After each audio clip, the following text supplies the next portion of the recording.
রাধে রাধে বন্ধুরা, তোমরা কেমন আছো? আশা করি তোমরা সবাই ভালো আছো। যে যেখান থেকে আমার ব্লগটা দেখছো তাদেরকে অসংখ্য ধন্যবাদ। তো সকাল সকাল ঘুম থেকে উঠে গেছি। আজ প্রচণ্ড বৃষ্টি হচ্ছে, বৃষ্টির জন্য ছেলে মেয়েকে স্কুলে পাঠায়নি। বরমশাই তো অফিসে অনেক সকালেই বেরিয়ে গেছে।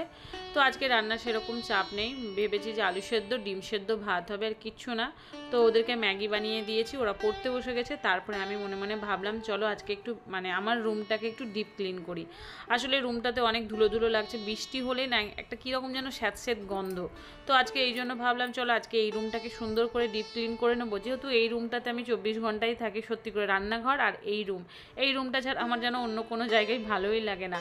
তো পাশের রুমটাতে আমি হয়তো ছেলে মেয়েকে পড়াতে বসি, বাদবাকি সময়টুকু আমার এখানে একটা ভালো লাগার জায়গা হয় না। তো এই জায়গাটা হচ্ছে আমার ভালো লাগার জায়গা, আমার প্রচণ্ড ভালো লাগে এই রুমটা।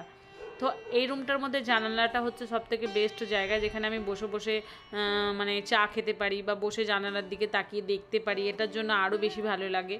তো আজকে ভাবলাম যে তোমাদের সঙ্গে একটু শেয়ার করে নিই পুরো রুমটাকে আমি কীভাবে ডিপ ক্লিন করবো, প্লাস হচ্ছে হাত দিয়ে ঘরটা মুছবো, প্লাস হচ্ছে সব যত ঝুল যা আছে এদিক ওদিক নোংরা টোংরা সব কিছুগুলোকে পরিষ্কার করবো। আর সত্যি করে এইসব কাজ করলে না মনটাও ভালো থাকে। দেখবে যে পরিষ্কার পরিচ্ছন্ন করে ঘরটা যেমন টিপটপ থাকে না, তখন মনটা একদম আনন্দে ভরে যায়।